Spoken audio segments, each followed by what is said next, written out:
Hi everybody, welcome to our live event. My name is Brenda K. Anderson and I'm a crochet designer and also a crochet instructor. And today I'm very excited to teach you guys, especially those of you who don't know anything about crochet or are just learning about crochet or just kind of interested in crochet.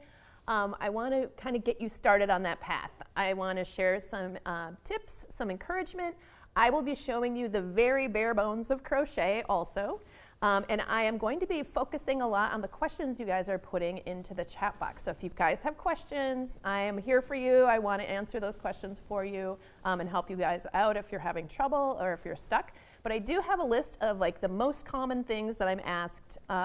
You know, I've been asked these questions lots of times, so I think that a lot of crocheters have these problems or have these questions as they're learning how to crochet. So I'm going to be going through those as well. All right, I can see that there are already some questions in the chat from earlier. One question is, I struggle with actually being able to see how people make the magic ring. Okay, and so we'll talk a little bit about that. I'm going to demonstrate that in just a little bit.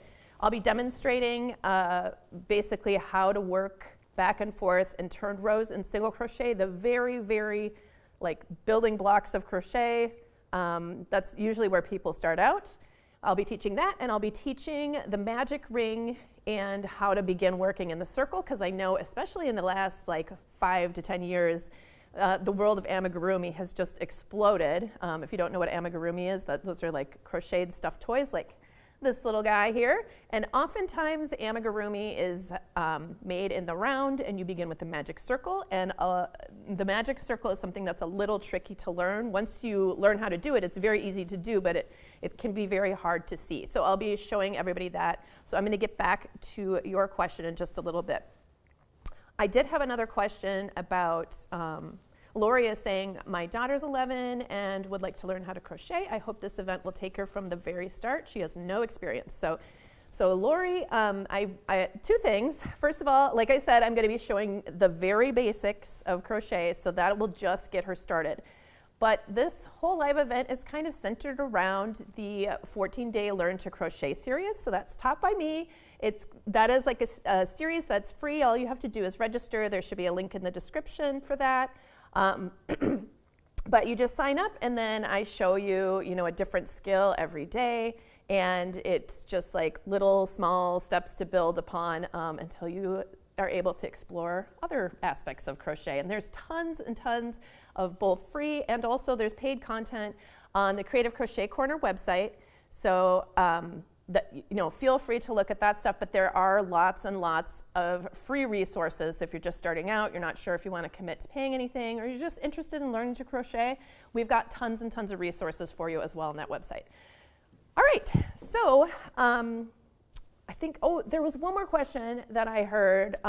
Somebody had a question. They're a left-handed crocheter, and they want to know, like, how can you learn how to crochet left-handed? So many of the videos are with a right-handed person like myself.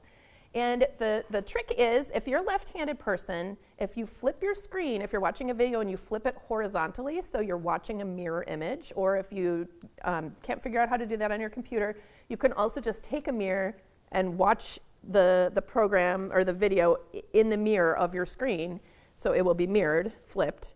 Then it will look just like I'm left-handed. So basically all the instructions are the same, but you just have to watch out for if I say something like, count 3 stitches to your left, you would be counting 3 stitches to your right, if that makes sense. That doesn't come up that often. Normally the instructions, even written patterns, can just be reversed and worked in the opposite direction. Basically, if you're a left-hand crocheter and you follow the directions but in reverse, you'll just end up with exactly the same thing but a mirror image of it. So most of the things you make, like a beanie or something else like that, if you flipped it and looked at a mirror image of it, it would look pretty much the same. So it really doesn't make a difference. So anyway, for those of you who are lefties, flip your screen and it'll look like I'm left-handed. All right, so let's just start. Before I show you the very building blocks, beginning crocheting, I just want to talk a little about the materials, because I know if you are brand new to something that you go to the store and you don't really know what to get. And maybe some of you are lucky enough to have other friends who do yarny things and they could just kind of lend you something so you could try it out. But if you are going to the store and you're going to purchase something, what do you buy? So it kind of depends on what it is you want to learn, but if you just don't have a place to start, most people begin by getting a number 4 yarn. So I want to show you here on a lot of ball bands, at least in the United States and some other places as well, they've started using this little symbol that looks sort of like a skein of yarn, and there's a number in the middle of it, just like this. This has a number 4. So the numbering system is basically, it goes from the thinnest yarn would be a 0, and then the thickest yarn would be like a 7 or 8, and that would be very large. Just for a comparison here, this one is a number 7. It's very thick. You can compare it to this yarn. Here, this is a number 4, and that's a number 7. So if you're going to the store, you don't know what to get, I would recommend getting a number 4 or a number 5. Even a number 6 would be okay. If you start, or if you want to, you could get a number 7. That is perfectly fine, but I would not get something smaller than a 4 when you're just starting, because it's a lot easier to see your stitches if your yarn is bigger. So this is one of the most common yarn sizes in the United States, the number 4. People use this a lot for Afghans, but you can also use it for sweaters and things like that. Beanies, scarves, it's a very versatile size. So that's why I usually recommend that people start with a 4, or a 5 would be just a little thicker. So, and then I would get something that is, when you're first excuse me, when you're first starting out, it's easier to crochet if your yarn has a little bit of give or a little stretch or a little squish or loftiness to it. So I would look for something that's either a wool or an acrylic wool blend. You can start with a cotton if you want to make dishcloths, but just know that it might be a little bit harder on your hands and just a little trickier when you're first making those loops. Because cotton normally does not have hardly any stretch to it. So it's just something to think about when you're picking out your yarn. And then you're going to have to choose a hook that kind of goes along with your yarn. So how do you know what hook size to use? Sometimes your ball band will say, let's see if this one actually says. Yeah, so this one is suggesting an I, which is a size 9, which for those of you who go by millimeters, that would be a 5.5 millimeter. This is what that looks like. This is an I, 5.5 millimeters. The letter sizing, that goes from smallest to largest if you start at the beginning of the alphabet and go further on down. So, but one thing that I like to tell people who are brand new is you might forget all that stuff, and you might be like, I don't remember what size letters should go with what yarn. We'll get more into that later. But if you find something that's just a little thicker, like if you look at this part of the hook right here, that's a little bit thicker than this yarn, you should be fine. I have used, depending on how thick or how, like the drape of the fabric you want to create, to be able to change that, you're going to change your hook size, and we'll get more into that a little bit later. But I've used everything from like an E hook, which is even a little smaller than this. See how that hook is a very similar size to the yarn. I've used everything from like an E hook all the way up to, a much larger hook if I wanted something very airy. So it's something to think about. The size of your hook will affect the drape of your fabric. So, but if you're just brand new, just trying to figure out, I would go for a G, H, or an I, which would be anywhere from like a 4 millimeter hook to a 5.5 millimeter hook. And that's usually written on the hook itself, or it could be on the packaging as well. And there's lots of different types of hooks to choose from. So that's another thing. If you don't know what to get, there are very inexpensive hooks that are just, like a couple of dollars. They're a metal hook that you can just pick up at any craft store. And those are just fine to start with. That's what I learned on. If you have a little bit of extra money and you don't mind spending, buying something that's more like $8 for a hook, or I actually don't know the price of these individually because I always buy them in sets, but this is my favorite hook. This is just my own personal opinion also. I just want to say there's no sponsorship here or anything from Clover, but the Clover Amour hooks are my absolute favorite. I feel like they make it easier to get the hook into the stitch and back out of the stitch for the way that I crochet, and I know that a lot of other designers, a lot of other crocheters really prefer these hooks as well, so I don't think it's just me, but I'm just putting that out there. If you have extra money that you could spend, it might make learning to crochet a little bit easier. And another brand of hooks that's very similar to these at a lower price point are these dots hooks. These are called dots, and they're sold by crochet.com. That's the We Crochet brand, and they are very similar. In my opinion, the Clover Amour hooks are just a little bit smoother, so I still prefer them, but I crochet with these a lot too. So, you know, it's really up to you. But also don't feel pressure to spend a bunch of money on it. If you just already have a metal hook, or you just want to go out and buy something that's only a couple of dollars, these are perfectly fine. Also, they make plastic hooks. Here's a plastic hook. Those are perfectly fine too. And as you learn more about crocheting, you will start to get a feel for what type of hook you like. So as you learn the stitches, if something's not working for you, you could try a different hook later on, further on down the road. All right, and so you need yarn, you need a hook, you need some scissors. Any scissors are fine. You don't have to have fancy little tiny scissors. You can use whatever household scissors you have. And then you'll need some sort of a yarn needle. So but the most common yarn needles are plastic or metal. I really like the metal ones because they're smoother. It helps me weave in my ends better. That's the main reason that you would get a yarn needle, is for weaving in your ends, but also if you have to sew pieces together. There are lots and lots of crochet projects where you don't have to sew. So if sewing seems like just another skill you don't want to think about right now, you don't have to worry about that. But I find these metal needles, I just like them a lot more. So I would recommend those, but if you already have a plastic needle, that will work just fine. All right, so let me just see if there's any questions yet. Oh, Belle's here.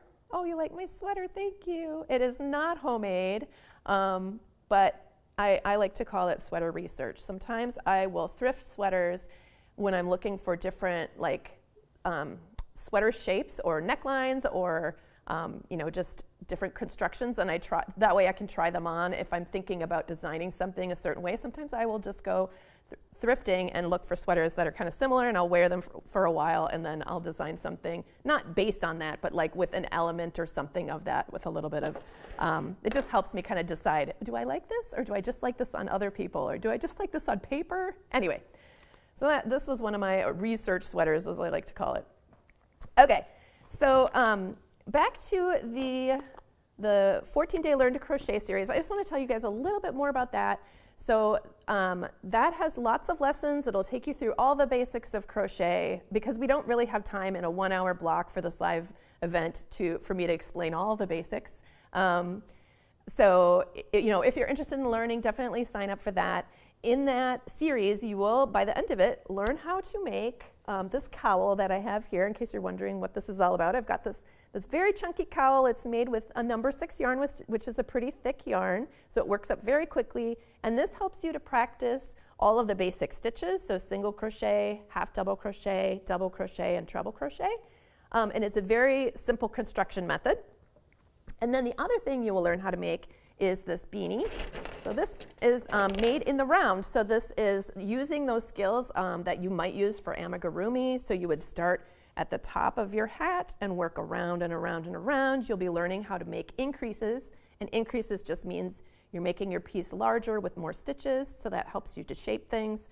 And it's just a very simple hat. It's all single crochet up here, and then when you're finishing it, that's single crochet just through the back loop. And if you don't know what that means, that's okay.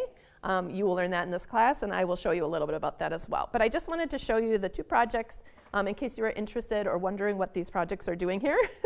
But I made the beanie up in a bunch of different colors here, just so you guys can imagine and think about.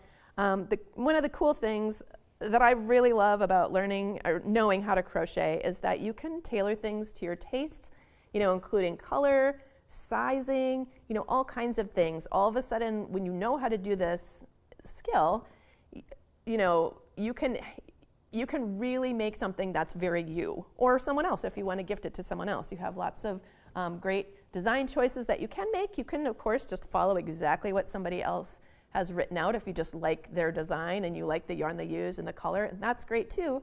But it does open up a door to have, you know, to be able to make decisions, like maybe at the store you saw a hat that you liked, but it was, you know, too expensive, or it was made out of something that you wouldn't wear, but you would wear it in a different fiber. So you can really tailor things to your needs. All right, so let me just check in here. see if there's any questions. Okay. The basics on how to increase stitches and decrease stitches. Okay, we will get to that. So first of all, I want to show those of you who have never tried crocheting before just the very basics on single crochet worked and turned rows. I'll show you what that fabric looks like. Here's an example of single crochet worked and turned rows. Okay, so this was done with an acrylic yarn, kind of a chunkier yarn. I'm going to be using this very large number 7 so you guys can see a little bit better. So to start out, and I'm using a 12 millimeter hook just in case you were wondering what this is. To start out, we're going to make something called a slip knot, and you may have made that in other crafts before, but I'll show you how to do it. So here's the tail of my yarn. So we're just going to draw like a little loop or like a cursive E, just kind of a little loop like that. Then we're going to take this loop and we're going to flip it over so it's sitting right on top of this strand of yarn. This is what's connected to the ball here. So I'm going to flip it over just like that. That's what it looks like.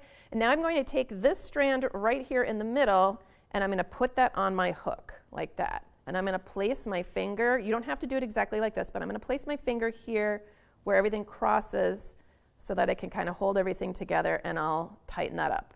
Now I did that in a kind of exaggerated way just so you could see what I was doing. Normally when I make a slip knot, I just wind it around my finger like that, and then I flip it over and put my hook underneath that center strand, just like that, and that's already pretty much tightened up. So when you put that on your hook, you want it to, you can, because it's a slip knot, you can make this very long, you can make this very short. You want it to be long enough so that you can drag it back and forth like this on your hook, but not so long that it just falls off of your hook when you tip it like this. So it should be, close but not snug, I would say, because you really, when you're crocheting, you really want those loops to not be super tight, otherwise it's going to be difficult to work into them on the next row. All right, so now, here's my yarn tail over on this side. Here's my ball of yarn connected to this strand here. So when you are working on, okay, I should just say also, when you're holding your crochet hook, there's lots of different ways to hold it. The two most common ways are like this. This is how I hold mine. I put my thumb here, and then I can use my finger up here to help me with these loops. Or a lot of people crochet in this direction. This is the pencil grip. People call it the pencil grip. So they're holding it basically like you would if you were writing with a pencil. So we got the pencil grip, and this is called the knife grip, like that. There are also lots of other ways to hold your hook, and there's no wrong way to do it. So don't feel like you have to do it a certain way. Although if you are having a lot of trouble making your stitches or maintaining like an even tension on your stitches, then it may help to just look at how other people hold their crochet hook and try to do it a different way just to see if that helps. All right. Anyway, I'm going to hold my hook like this. And to start making a chain, which is the foundation of almost, like most crochet projects start with a foundation chain, especially if they are flat. If it's a flat thing like this, it's not a tube or something worked from the center out in a round circle. So we'll get to that later. But if you're just making a very flat, like a flat piece, you're going to start out with a foundation chain. So to do that, I would recommend hanging onto your knot down here. You can do that way, or you can do it this way, just kind of hanging onto that so it's not spinning around when you first try this. And then you're going to grab the yarn connected to the ball, and you're going to wrap it around the back of your hook and over the top like that. And then you're going to pull that loop through the loop on your hook. Okay? And when you do that, it makes things easier if you turn the nose of your hook, which is right here, if you turn it downward and you pull your hook just slightly up, because what that does is it makes a little space down here in that first loop. So like this, and pull that through. So we're going to do that again. So we're wrapping the yarn around the back of the hook like that, and I'm steadying this down here with one of my hands just kind of hanging onto it so it's not spinning around. And then I'm going to take my hook and twist it slightly and bring it through that loop. And I'm also pulling up just a little on my hook to make that loop big enough to get my crochet hook through. okay? Like that. And you always have to bring that loop onto the part of your hook that's wider up here, not up on the handle, but if you just make a yarn over, that's called a yarn over, and then you pull it through, and then you leave it down here, and you don't bring it up, then your loop right here is not going to be big enough, because you can see it right here, your hook is very small right there. It's going to start making these really small loops, and then you're going to have a very hard time getting your hook into it on the next row. So bring it up to where it's a little thicker. We'll make a yarn over, and we're going to pull that through. Yarn over, pull through. Okay, so you're just going to keep on doing this until you have a sizable amount. If you're just making a swatch, you're just kind of testing out how to crochet.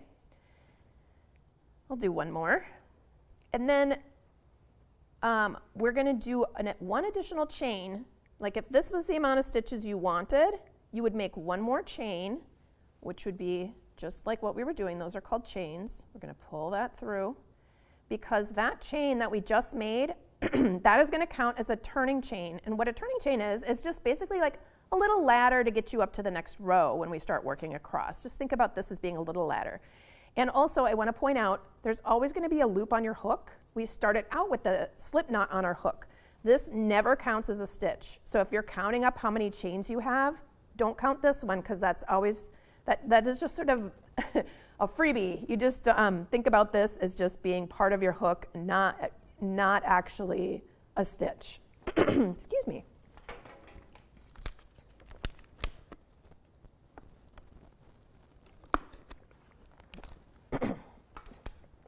Okay, so in single crochet, normally this last chain that you made, which we call the turning chain, normally that does not count as a stitch, and we're going to get more into what that means later. But for right now, what that means is when we work into these chains all the way across, we're going to skip that chain right there, okay? So this doesn't count. This is something we're going to skip, and we're going to start working right here. So when you look at your chain, you can see it looks like a bunch of V's on one side. That is normally considered the top of the chain. And then if you roll that over, so the V's are on the table, you can see all these little horizontal dashes. And that's normally what we call the bottom of the chain. Some people call that the back of the chain. There are different basically terms that people use, but that is where I like to work into when I'm working my first row. I almost always do that because, first of all, it's easier to just get your hook under that one little horizontal dash, but also because it leaves a very nice edge that looks like this on the bottom of your work. And I'll talk a little bit more about that as we get a little further. Okay, so we're skipping that horizontal dash, and we're going to work underneath this horizontal dash, and we're going to make, so that means we just put our hook from front to back underneath there, and then we're going to wrap the yarn in this direction. So it's always going to come like from the back, over the top, and onto the hook. And we're going to pull that through. And now we have 2 loops on our hook. Then we're going to wrap our yarn, this is called a yarn over, one more time around our hook. And then we're going to pull that through both loops. So again, turning the nose of my hook down, just like that. And that completes our single crochet. So a single crochet has a little V on the front, and it also has a little V on the top here. So let's do that a little bit more. So we're going to insert our hook underneath the next dash. Then we're going to yarn over, bring that through. Then we're going to yarn over and bring it through those 2 loops. Okay, so that creates this little V on the front and a little V on top. Okay, and this is not part of the stitch. That's just the loop that's always on our hook. All right, so we'll do that a few more times across our row. So insert, yarn over, pull up a loop, yarn over, pull through 2. Insert, yarn over, pull up a loop, yarn over, pull through 2. Okay, so you just continue that all the way across your chain or whatever the pattern says, and that would be your first row of single crochet.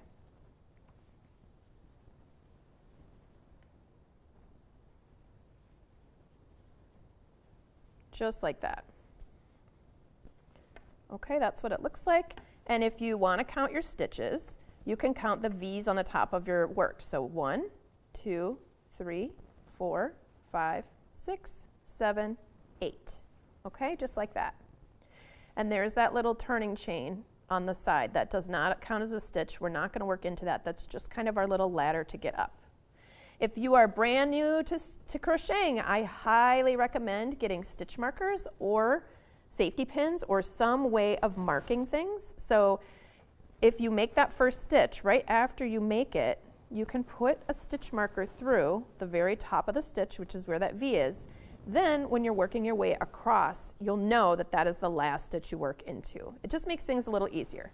Okay, so once you get to the end, you need to give yourself another turning chain, just like we did before. So we're going to wrap the yarn around our hook, and we're going to pull that through, and then we're going to turn this like we're turning a page in a book. Okay, so just like this, and now we can work across.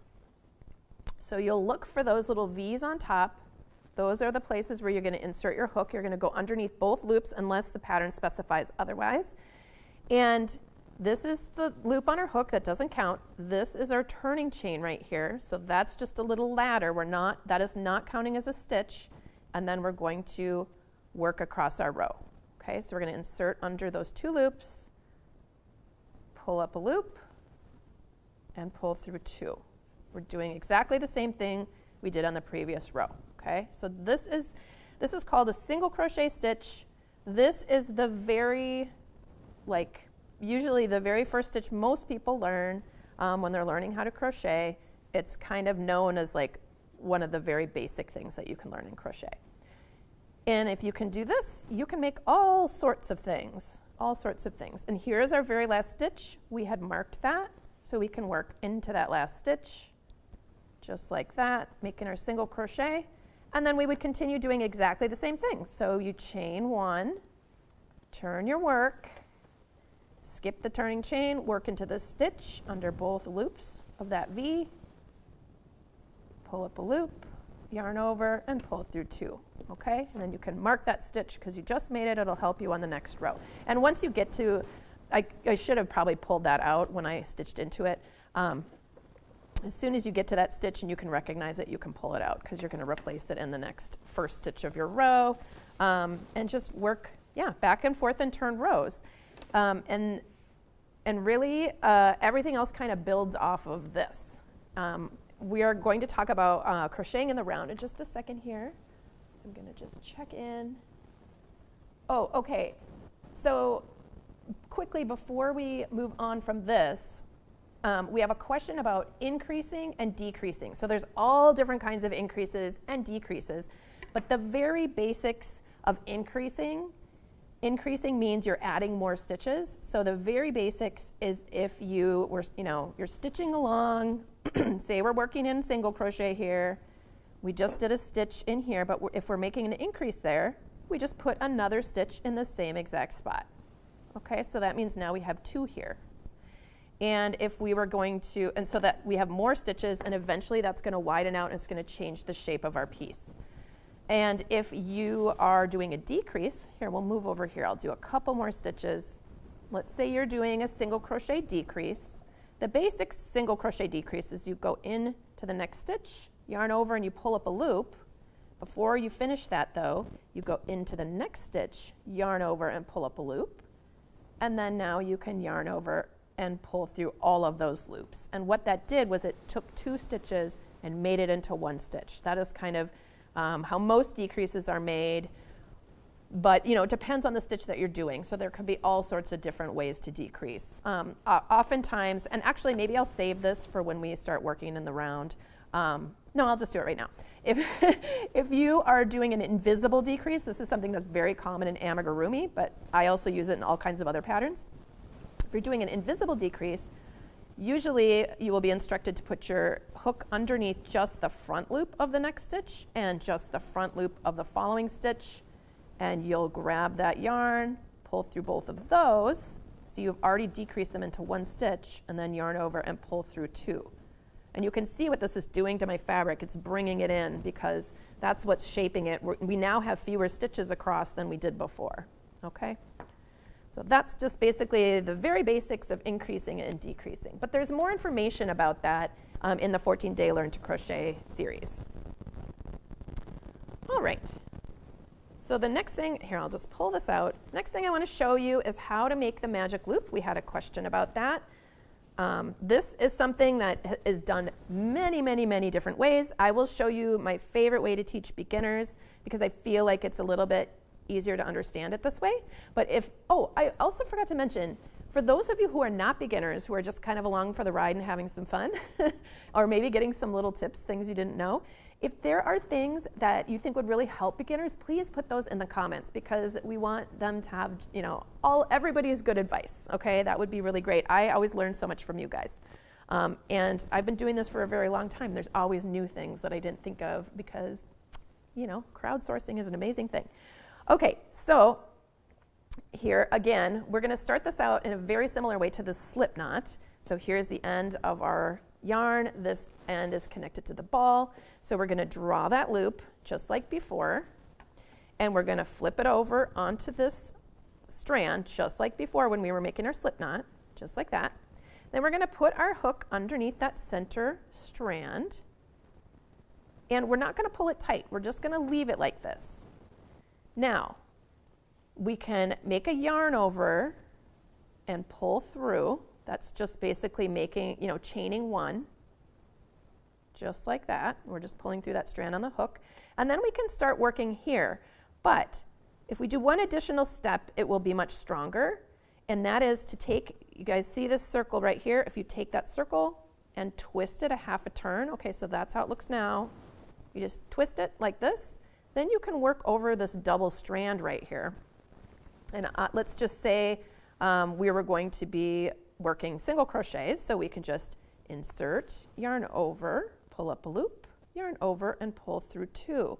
So we're working into that center hole there, basically. I'm gonna tighten this just a little bit because if it's too big, it can be floppy and hard to work into. But I keep my fingers in here to kind of hold it, and I'm having a little tension between my fingers and my hook when I do this. So there's 2, 3, 4,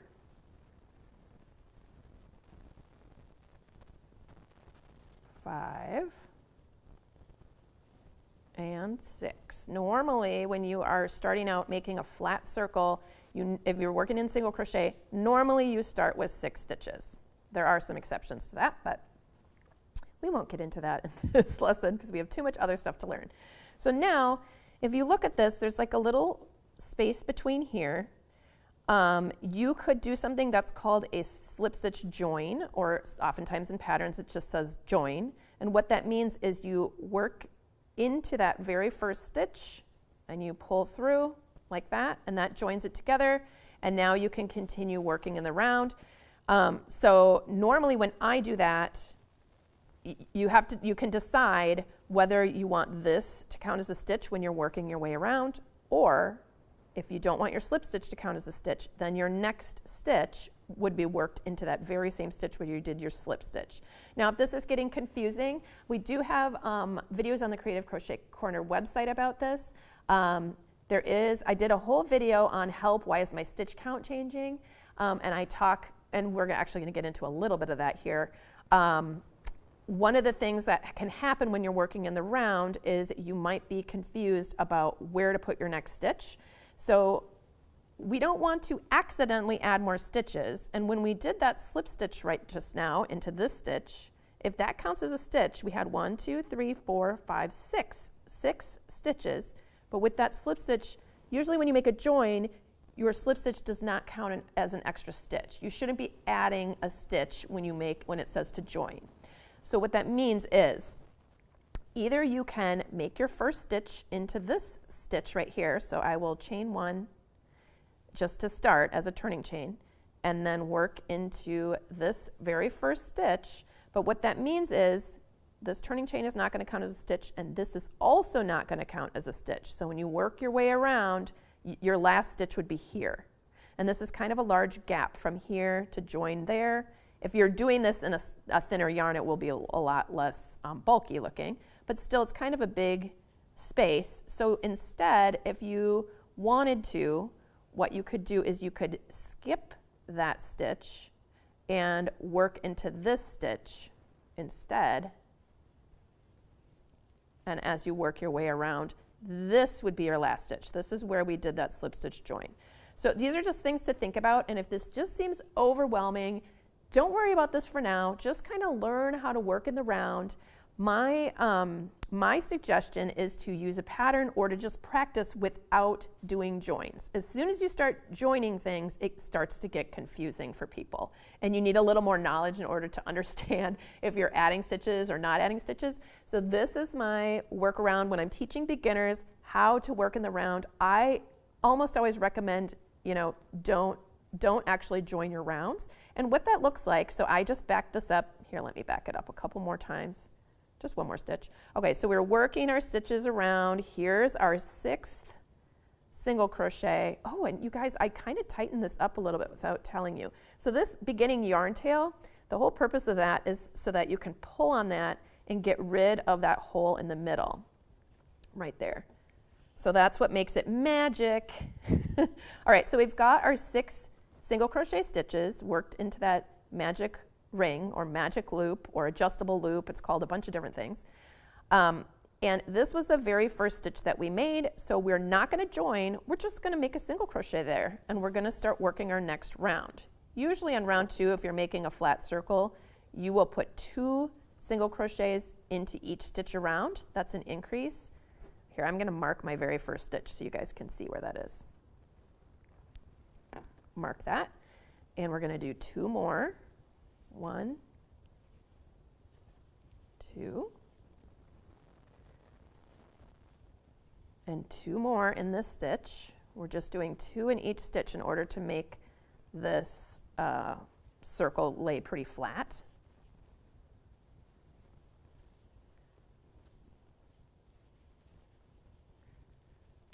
And here is our very last stitch of the round. We did not do a slip stitch join, so every stitch counts as a stitch. You don't have to worry. It's just, it makes it very easy to keep going around and around without the joining. Honestly, for me, I almost never join when I'm working in the round, unless there's a specific reason for it, because I don't like, it kind of creates this little line that you can see, and I feel like it just adds unnecessary amounts of confusion to things. All right, so that's the first stitch. So you would just continue. You just keep working, whatever your stitch pattern is, whatever you're being instructed to do. And if you're interested in making a flat circle, I actually have a blog post on the Creative Crochet Corner website on making flat circles. And it teaches you the formula and kind of how to do it. Anyway, so you just keep working around and around and around. So that is the very basics of learning how to work in the round from the center out. So this is very, very helpful for making a hat like this one, or making amigurumi. So this is very similar to how very many patterns in amigurumi start out. So that little bit there. All right, let me check in here because I've been ignoring the comments, you guys. I'm sorry. Let's see if there's anything new. We've got some hellos. We got a hello from the Thrifty Crocheter. Hi. And Belle's watching from Massachusetts. All right. Okay, and let's see. Okay. All right. I think I'm all caught up here. Okay. So those are the very, very basics. So I do, like I mentioned before, I want to talk a little bit about the whole thing about why is my stitch count changing. So I do have a video about this that goes more in depth, but this is one of the most commonly asked questions, the most common frustration of learning how to crochet. And I feel like this happens the most when people are working in taller stitches, like double crochet or something like that. I know we haven't talked about double crochet yet, but for those of you who already know how to do it, this will probably be something relatable to you. Let me just show you my little swatch here. So these are double crochet stitches. Actually, I'm going to pull in some swatches so that you guys can see the difference between different stitches here. Okay, so when you're working in crochet, there's all sorts of different stitches you can do. So that a different stitch, like a stitch is made up of a certain sequence of making yarn overs, putting your hook in a specific spot, doing some chains in the middle, maybe you're doing multiple yarn overs. So there's all these different variables that make the stitches different from each other. So we've got the single crochet, which I showed you when we talked about. We've got double crochet, or half double crochet, which is a little bit taller. I know this doesn't look bigger, but there are fewer rows here.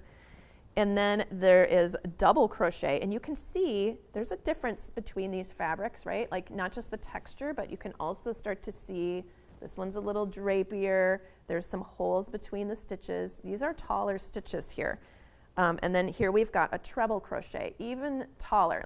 If I kind of spread this apart, you guys can see there's all those holes between the stitches. It just makes a different type of fabric. So there are many, many, many, I mean, just thousands of different stitches you can learn, but these are the most basic. And I do go through all of these stitches in the 14-day series if you're interested in learning more about all these different stitches.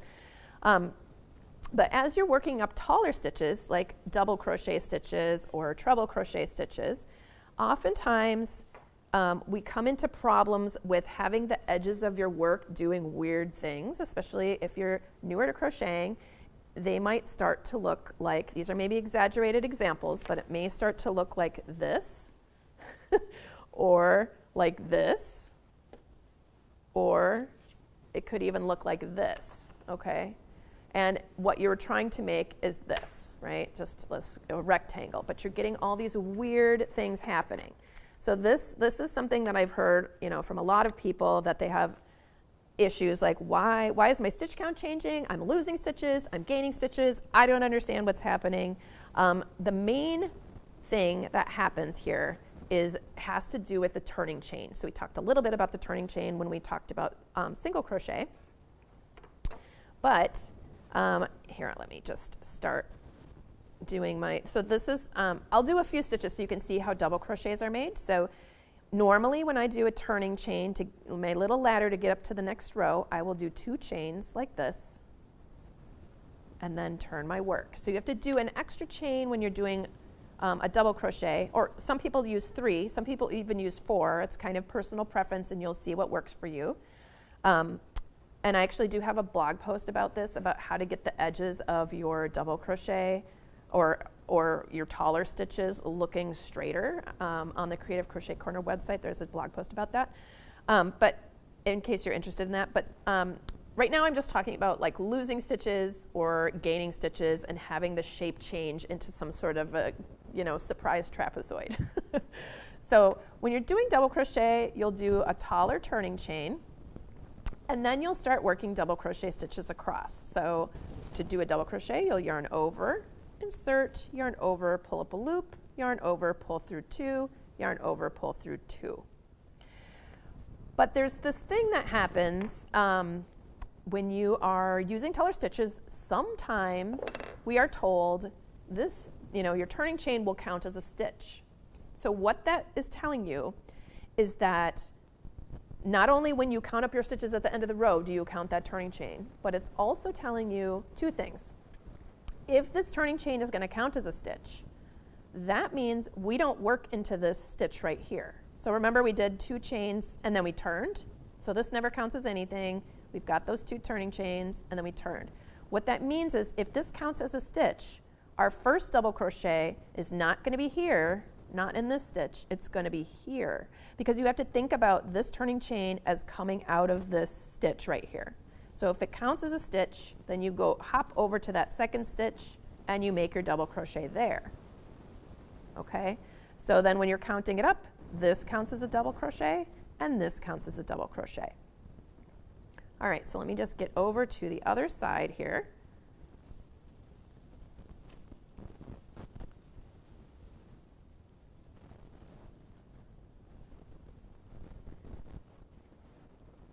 Actually, I'm not going to go all the way across. We'll just pretend I already made it to the other side, and we're going to make our turning chain to turn our work, and we're going to go in the opposite direction. Okay, so if this counts as a stitch here, What that means is when you are working across is that you have to work into your turning chain, okay? And oftentimes we forget that. So we might think, oh, okay, I can count that up. That counted as my stitch. All right, I did the right amount of stitches. And then when you're on your way back and you're doing your double crochets or trebles or whatever stitches you're doing, as we're working across, we don't know where to stop, okay? So sometimes we would just work into that stitch and we would forget to work into our turning chain. This is our turning chain. Remember, we've got those 2 chains there. To make it correct, if that counts as a stitch, then we have to work into that turning chain. So right here. Okay, so our piece would look like this. So this is counting as a stitch. When we work our way across, we have to work into all of these stitches, including that, the very top of that turning chain right there. So where this gets confusing is, well, there's multiple things that could happen. If you didn't realize, that you needed to work into the top of your turning chain and you just started working back and forth and you always stopped with that last stitch, then what would happen is you would get a piece that looks like this. So, oh wait, this one. This is the correct one. So you would get a piece that looks, it's getting smaller and smaller and smaller as you work back and forth. So when you have worked all the way across, you forget to work into that turning chain. You're missing a stitch. So every single row you have 1 fewer stitch and it gets smaller and smaller and smaller and smaller. The other thing that can happen is if, let's just say, you're working back and forth and you're thinking, okay, the turning chain counts as a stitch. Okay, got it. I'll count that as my stitch. And then you forget that what that means is this turning chain is coming out of this stitch. So that chain, you have to think about this chain as being the same thing as have already worked into that stitch, okay? That's basically what that means. So a lot of people see this gap and think, okay, that counts as, that's my first stitch, here's my second stitch, and they put it right in the first spot and work their way across. And so the problem with that is that when you come back on the, first of all, you've just added an extra stitch that shouldn't be there, because if this counts as a stitch, you have 1 more stitch coming out of that very first stitch you worked into, right? So there's 2 stitches suddenly, so you've increased. Then if you're working your way across, here, I'll get a couple more stitches in so I can show you what it looks like when I turn. If you turn your work here, then here is, that's the first stitch. You already have a turning chain coming out of it. You shouldn't work into there. But if you don't realize that and you put your first stitch here, and then you keep working across, and you think, oh yeah, I remember my turning chain counts as a stitch. So what that means is I work into my turning chain, right? Simple, right? I got that. Okay, so here's my turning chain. I'm just gonna work into my turning chain, which is what you should be doing if your turning chain counts. You should be treating it as though it were a stitch. So you gotta work into it, right? Just like that. But then the problem is you've already added this stitch right here. So you have increased on the next row. Every row you make an increase. And so your piece will end up looking like this. And oftentimes, it's not gonna look so perfectly smooth because sometimes you remember to not put your stitch in that very first stitch if your turning chain counts, and sometimes you might not put it there. So it might kind of be this sort of like stair-steppy, meandering, slightly outward kind of thing. All right, so it may not look just symmetrical like these examples do. Another thing that could be happening with those taller stitches, if your edges are not looking straight and you're not keeping the same stitch count, is you might be thinking to yourself, okay, well, I am going to not count this turning chain as my stitch. So if this does not count as a stitch, and your pattern might say, chain 2, turning chain does not count as a stitch, or it might say that in the notes, or it might say, turning chain counts as a stitch or not counts as a stitch. So the note should tell you, but also, you can, as long as you're consistent about it, oftentimes you can decide that for yourself if you want your turning chain to count or not.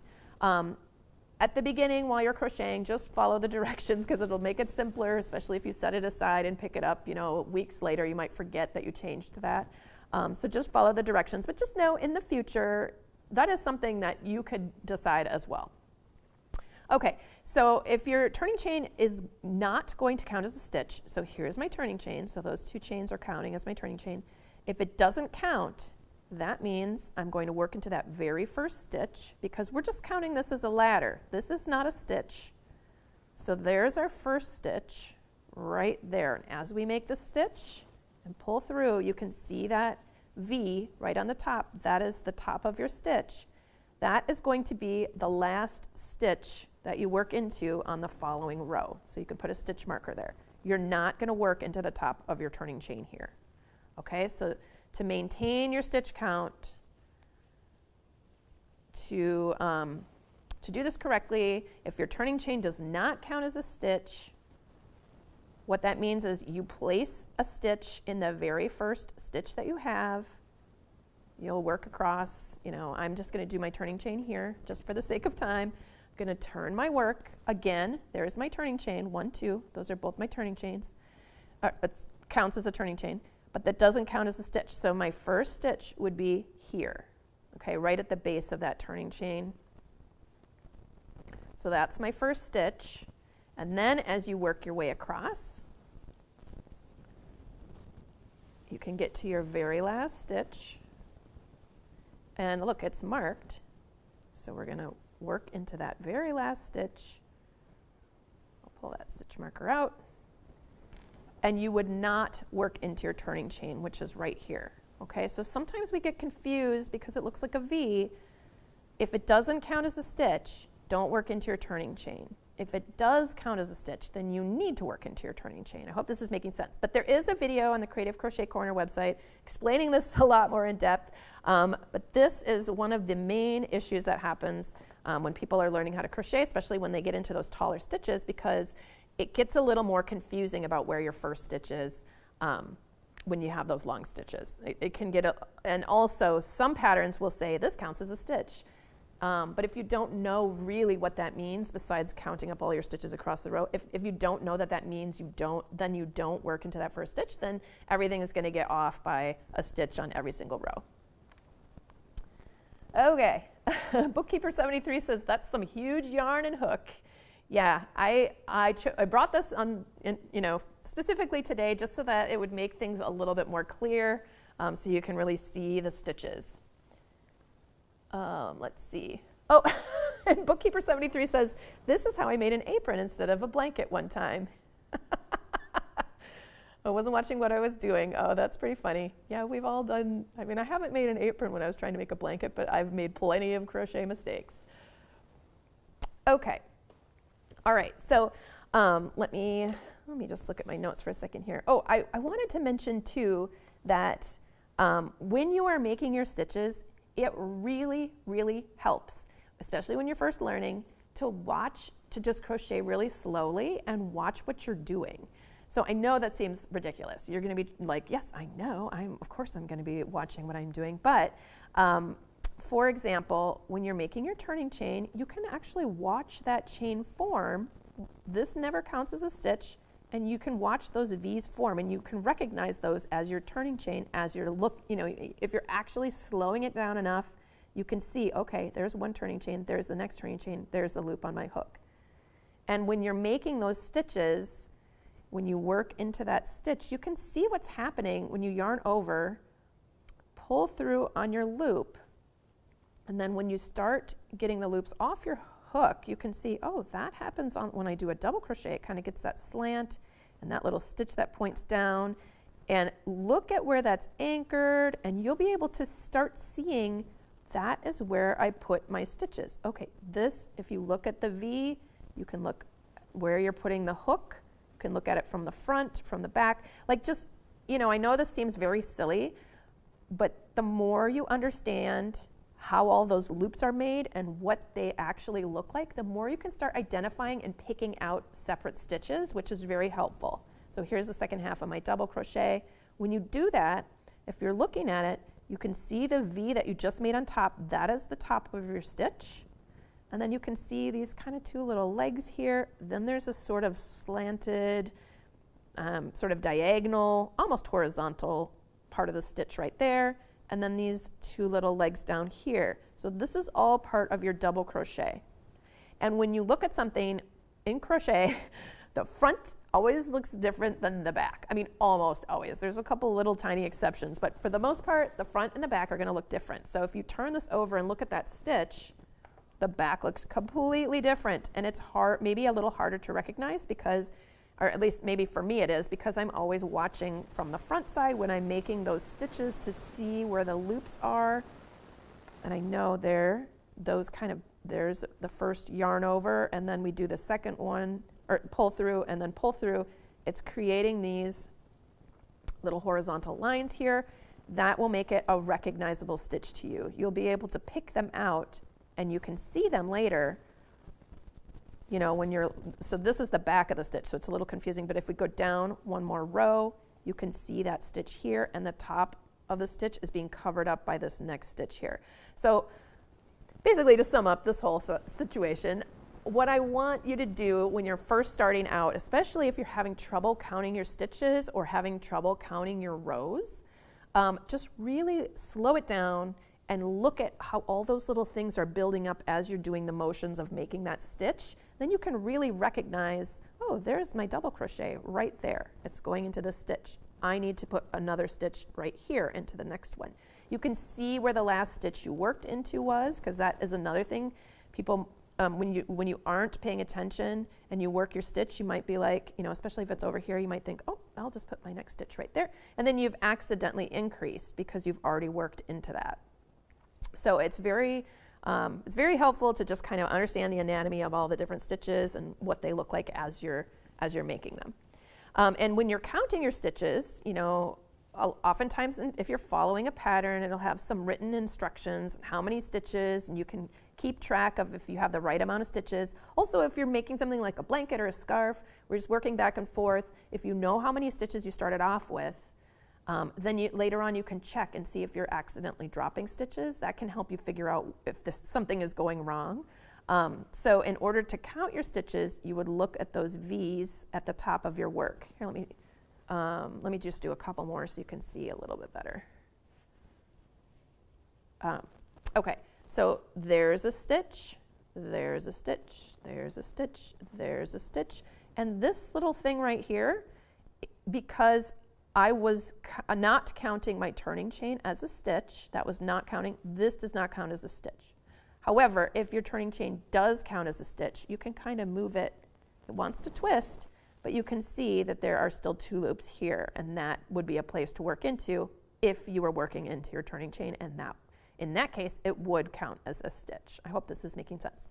But to count your stitches, almost every crochet stitch you could ever do has that V on the top, and that tells you what, you know, how many stitches you have. So if you're looking at it and you're like, oh, I can't tell how many stitches that is, this is just a lump of a bunch of lines together, it's confusing, then look at the top and look for those little V's. Okay, let's see. Am I missing anything? Okay, looks like I'm caught up. Okay, so I want to talk a little bit about gauge swatches. So this is something, if you just groaned inside because you hate making gauge swatches, I understand. If you've watched any of my live tutorials, you know how much I like to kind of get my way around making gauge swatches, but secretly I am checking the gauge anyway. So what I mean by that, and let me just explain to you, those of you who are newer to this, if you don't know what a gauge swatch is, oftentimes, well, every pattern should have some sort of gauge listed, and what that means is how tightly your stitches are being made. So if you're following someone else's pattern, let me pull these 2 in here. These 2 squares have the same number of rows and they have the same number of stitches, okay, for these 2 squares. You can see one is obviously much bigger than the other. So what that means is this is a looser gauge, a larger gauge than this. And you can see, like when I pick these up, this is very floppy and this is a little tighter. So gauge tells you a number of things, okay? So first of all, if you're making somebody else's pattern, especially if you were making something where the size matters, okay? So even if you're making a hat, especially if you're making a sweater or some kind of garment that you're going to be wearing, you want it to be a certain size, you have to check your gauge in order to know if your hook and yarn combination and the way that you stitch, if all that put together is going to make something that's the same size as what the pattern says it will be. So the only way to know that is to make a gauge swatch, or if you're me, to be working on your project, like say you were working on a top-down hat. A lot of times my gauge will be like, just start on the pattern, and after you get this far, measure it, okay? You're not making a separate gauge swatch for a lot of my patterns, but you are checking your gauge. You have to check it, otherwise you will not know. Because the thing is about crochet, everybody has their own way of doing it. Everybody has their own style. Even if they're, wrapping the yarn exactly the same, they might be using the exact same brand of yarn, the same hook. Everything could be just exactly the same, but just the way your body does it is a little different than how somebody else does it. So that results in slightly different sized stitches. So you just have no way of knowing, like, if this is going to turn out to be the size that you want it to be. Okay, so it's just something you have to check. And when I first started, when I first learned how to crochet, I was making dolls' clothes, and I would just make stuff up, and as a little kid. But when I was in my 20s, I learned how to knit, and I started knitting stuff, and I was just like, gauge. I'm pretty sure it'll be similar to how I knit, and I had no way of knowing that. And so I made some things that were definitely not the right size. Or I would start working on it and get 6 inches into a sweater and then have to rip out a lot in order to start over with different size needles. So it's the same thing for crochet. It just saves you time in the long run. And thank goodness for the Harry Styles sweater trend with all the different patchwork, because you can take your gauge swatches that you made and you can sew them together and make something really awesome from that. So see, our gauge swatches are just like the road to making something else cool. So in order to check your gauge, usually in a pattern, let me pull this in here. I've got an example here. Usually in a pattern, it will say something like, here's the gauge section, 12.5 stitches by 11.5 rounds. Normally they're whole numbers, but I was making a sweater here and I just wanted to be very specific, equals 4 inches. So what that means is when you work it up, you'll put a little ruler on here and you'll measure 12.5 stitches wide and see if that's 4 inches, and then you will measure 11.5 rounds or rows or whatever, and you'll see if that's the same as what the designer wrote in here. If it is not the same, if you ended up with more stitches per 4 inches than the designer said, so that would mean you have lots more stitches packed in there. That means they're tighter and smaller. So what that means is you need to go up a hook size or 2 sizes or 3 sizes. There's no wrong answer for your hook if it gets you the fabric that matches up with what the designer was listing as the gauge, right? If you have fewer stitches, say you were supposed to have 12.5 stitches and you only had 10, what that means is during those 4 inches, you've got 10 stitches and they're a little bit bigger, filling up a little more space across those 4 inches. So there's only room for 10 of them. So what that means is you need to try with a hook that's smaller, or a couple sizes smaller. So, and that way you'll know that your piece is going to turn out the way that it should. The other really helpful thing about gauge swatches is that once you get a little fabric worked up, you can feel it, because oftentimes we are swapping one fiber for another, or we're swapping a different yarn brand. They might be slightly different thicknesses. Even if you have a number 4 yarn and your pattern calls for a number 4 yarn, it doesn't necessarily mean you're going to get the same gauge. Even if you were the one who made both gauge swatches, you might do a gauge swatch with one number 4 yarn, and you might do a gauge swatch with another number 4 yarn, and they might not be exactly the same. So if you have that little piece, that little swatch that you can hang on to, you can feel what the fabric's going to feel like. You can imagine oh, is this something that would feel good as a hat?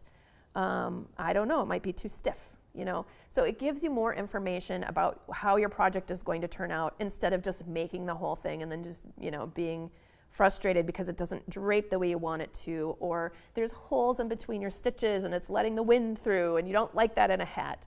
So there's lots of different reasons why you would want to check your gauge, whether it's a separate swatch or whether it's, you know, working on a small part of your project and then comparing and checking your gauge that way. You do have to check your gauge in order to know if it's going to fit. All right, so I did want to say, sorry, I just want to add one more thing onto that. When you change up the fiber content of your yarn, like say you substituted with a different fiber content, different fibers have different feels to them. So, you know, a cotton might be a little bit more rigid, a wool might be a little fluffier, have a little more give, flexibility, elasticity. This is an example of raffia. So this is like the extreme. This is basically paper that it's made out of. But these, you know, this is the same pattern, the same amount of stitches, and you can see that there's just a difference in how these fabrics look. You know, this is very, very stiff. This is floppy and soft. It's got some stretch. This really hardly has any. It's a very, you know, it's just a sturdy thing. So, you know, this is an extreme example. Obviously, you're not going to pick up raffia and decide you're going to make a sweater out of it. But, you know, if you were following a bucket hat pattern, you know, and you wanted to substitute with something else, it's not to say that you can't, because you absolutely can. It's just helpful to have that little swatch and feel the fabric and be like, okay, I can imagine this as making a good hat, even though it might have, you know, slightly floppier brim or a softer feel to it, or it might be a little stretchy. I think that's still going to work for my hat. You know, it's just another way to help you kind of make an informed decision about a yarn substitution. Okay, so I just wanted to leave you guys with a couple of let me just make sure I'm all caught up. Oh, we do have another question here. Belle has a question. Do we gauge swatch by doing single crochet for 4x4 in all patterns? No, that's a very good question. I'm glad you asked that. So most patterns should tell you what stitch pattern to do your gauge swatch in. If it doesn't, assume that it is whatever stitch pattern you're using in that pattern. So if you're making something in double crochet, you're going to do a gauge swatch in double crochet. Also, if you're making something in the round, you should be swatching in the round because your stitches are, when you work stitches in the round, they're different size and shape than if you work them back and forth and turn rows. And I know that that sounds hard to believe, and I did not believe that at first either, but then I did a test and I checked. And the reason is because crochet stitches are not, they don't have bilateral symmetry like knitting stitches do. So they fit together in these kind of weird ways. So when you're working back and forth and turn rows, they fit together and they look different than if you're working around and around. So just for an example, let's see, I've got, let me see if I have my circle here. Okay, so here is a circle in single crochet, worked from the center out, and here is single crochet worked and turned rows. So you can see, even if we fold this and we're only just looking at, you know, what, you know, not both sides of it, you can see that these ridges look different than these ridges here. And that's only because this is worked around and around and around with the right side always facing you, and this is worked back and forth and turned rows. So my advice for making gauge swatches is to make a swatch in the way that you would crochet whatever that thing is. So with the stitch pattern, in the style of how you're crocheting it, whether it's back and forth and turned rows or in the round. And then you'll get the most accurate results. If you're just doing a single crochet swatch, unless the designer only gives gauge in single crochet, then you'll have to do it that way. I have actually seen some patterns like that, but it frustrates me when I see that because somebody might be able to match your single crochet gauge easily with the same hook you use, but then if you switch to a different stitch, that's making different motions, and who is to say that they're, you know, whatever that stitch, half double crochet or some kind of shell or cluster or whatever, some other kind of stitch is necessarily going to match yours. It might not match. So I always recommend just making your gauge swatch in whatever stitch pattern that you're going to be using for that particular pattern or design. Okay. All right, I just wanted to leave you with just a couple of little bits of advice. This is my best advice, you guys.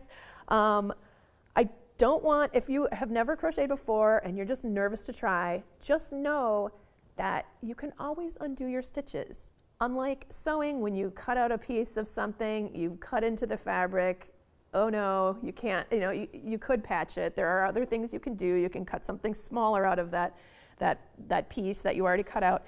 But unlike that, crochet is so forgiving, because if you make a mistake, you just pull on your yarn like this and you undo it. And yes, there are some yarns that are a little trickier to undo. So say you're working with something that's fuzzy. By the way, I would avoid a fuzzy yarn if you're first learning. Pick a yarn that's nice and smooth where you can see your stitches, and it isn't, just be aware that you're probably going to have to rip out some stuff as you're working when you're first learning, because that's what happens when you learn. You do something, you make some mistakes, you learn from those, right? So if you are trying to rip something out and you're having a really hard time, what I find to be easiest is if I pull up on this top loop sometimes and pull it off if it gets stuck, or I put my finger in between and go nice and slowly. If you just yank on it like that, sometimes you'll just break your yarn, or you'll make it even more stuck, and it'll be a problem. So if you're like trying to pull on it, you can try and put your finger in here and lift that loop. Or if you can't get your finger in there because you're not using really giant yarn, you can put a little crochet hook in there and peel it up. But even on something that's smaller like this, I can still kind of get my fingers in there and lift up on that loop. Okay, so you can always undo it and start over. You haven't lost anything. You've just learned something that's very valuable. When you make those mistakes, that is the best way to learn, honestly, because you'll remember it later. So yeah, that's the last thing I want to leave you with. There is, don't be afraid to try. You can always undo your stitches. If you make mistakes, they're super valuable lessons, okay? And just try, if you get frustrated, I think oftentimes, because we always make these videos and we don't want to put in every single mistake that we make. I'm making mistakes all the time. These live events, you will see me making mistakes and going, oh, I messed that up. I'm sorry, we're going to have to rip out these stitches. It happens because, even if you've been crocheting for a very long time, that happens. Especially when you're first learning, it's going to happen. You're going to make lots of mistakes, but those are that's just the best way to learn. I know it feels so frustrating, but you will remember those lessons. The ones that you make the biggest mistakes on, like you're trying to make a blanket and you make an apron. See, you will remember that, and that taught you something very, very valuable. So I just wanted you to go off and have some fun working up crochet projects, and also to the person who wanted to teach their 11-year-old how to crochet, or to anyone else who's interested in making amigurumi. There are lots of different ways to make amigurumi. But I wanted to just point out this one little project here. I didn't talk about this cat cube. This is made from working single crochet back and forth in turn rows, which I already showed you guys how to do. If you can do that, you can absolutely make this. I do have a full live tutorial on this with some other tips and tricks on teaching kids how to crochet, which, if you're an adult, that's okay. You can still learn from that. And who doesn't want one of these cute little guys when you're done? So this is a really great way to learn, and especially I had kids in mind when I designed this project, because you got to give them something where they're going to be excited about the thing they make when they're done, right? That really helps to motivate us. So I just wanted to put in a little plug for that, the Teaching Kids to Crochet live event, and it comes with the free download to make this little cat cube if you are interested in that. All right, well, thank you guys so much for joining me. I really appreciate you guys being here. I wish you all the best in your crochet adventures, and I hope to see you again. I do these live tutorials where I walk people through a project. It's unlike today. Usually I take a project from the beginning and walk you through the whole thing, and they range from being beginner friendly to more intermediate or sometimes slightly advanced projects. But definitely check back if you're interested in learning how to make some new things. All right, thanks you guys. Bye everybody.